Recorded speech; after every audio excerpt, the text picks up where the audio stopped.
دور کسی اجار پہاڑی علاقے میں ایک شخص رہتا تھا، اس کا نام تھا سعید۔ چہرے پر تھکن مگر آنکھوں میں ایک عجیب سا سکون۔ اس کے پاس نہ کوئی دولت تھی نہ کوئی گھر بار، بس ایک پرانا سفید گدھا اور ایک لاٹھی جو اس کا ہمسفر تھی۔ سعید کبھی کسان تھا مگر قحط سالی نے اس کی زمین چھین لی۔ زندگی نے جب سب کچھ چھین لیا تو اس نے شکایت نہیں کی، بس چپ چاپ اپنی قسمت کے ساتھ دوستی کر لی۔ اب وہ دن بھر جنگلوں اور پہاڑوں میں بھٹکتا، بکریاں چراتا اور جب تھک جاتا اپنے گدھے پر یوں آرام سے لیٹ جاتا جیسے ساری دنیا کا بوجھ اسی ایک گدھے نے اٹھا رکھا ہو۔ ایک دن دوپہر کا وقت تھا، سورج تیز تھا، ریت گرم مگر ہوا میں خاموشی تھی۔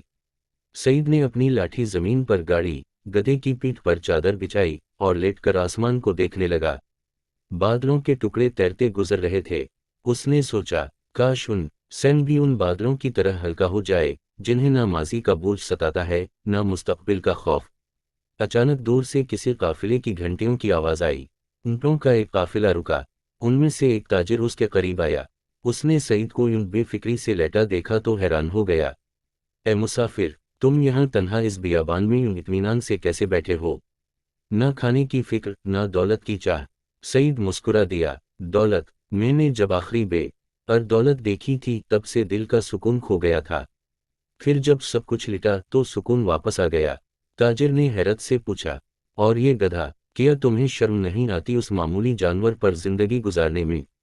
سعید نے نرمی سے گدھے کے سر پر ہاتھ رکھا اور کہا، یہ میرا ساتھی ہے۔ لوگوں کے پاس سواریاں تو بڑی ہیں مگر ان کے ساتھ وفا نہیں۔ اس گدھے نے کبھی میرا ساتھ نہیں چھوڑا۔ ہم دونوں نے بھوک بھی دیکھی، بارش بھی سہی، مگر ایک دوسرے کی شکایت کبھی نہیں کی۔ یہ سن کر تاجر کے دل میں عجب خاموشی چھا گئی۔ اس نے اپنی اونچی اونچی گاڑیاں، اونٹ اور سامان تعیش یاد کیا، مگر دل پھر بھی خالی تھا۔ وہ بولا، اے سعید، تمہارے پاس کچھ نہیں، پھر بھی تمہارا دل بھرا ہوا ہے۔ ہم سب کے پاس سب کچھ ہے مگر دل خالی ہیں۔ تم نے کون سا راز پا لیا ہے؟ سعید نے آسمان کی طرف دیکھا اور بولا، راز بہت آسان ہے مگر لوگ اسے مشکل بنا لیتے ہیں۔ جب میم شکر کرنا سیکھ لو تو دنیا تمہیں کبھی غریب نہیں رکھ سکتی۔ تاجر نے خاموشی سے سر جھکا لیا۔ اس نے جیب سے ایک سونے کا سکہ نکال کر سعید کے آگے رکھا، مگر سعید نے وہ سکہ اٹھا کر مسکرا کر واپس کر دیا۔ میں سکون بیچتا نہیں صاحب، یہ دولت سے نہیں ملتا، یہ دل سے ملتا ہے۔ سورج غروب ہونے لگا، فضا میں ہلکی سی ٹھنڈک پھیل گئی۔ سعید نے اپنے گدھے کی لگام تھامی اور آہستہ آہستہ پہاڑوں کی طرف روانہ ہو گیا۔ اس کی پرانی چادر ہوا میں لہرا رہی تھی، جیسے وقت خود اس کے قدموں کے ساتھ سفر کر رہا ہو۔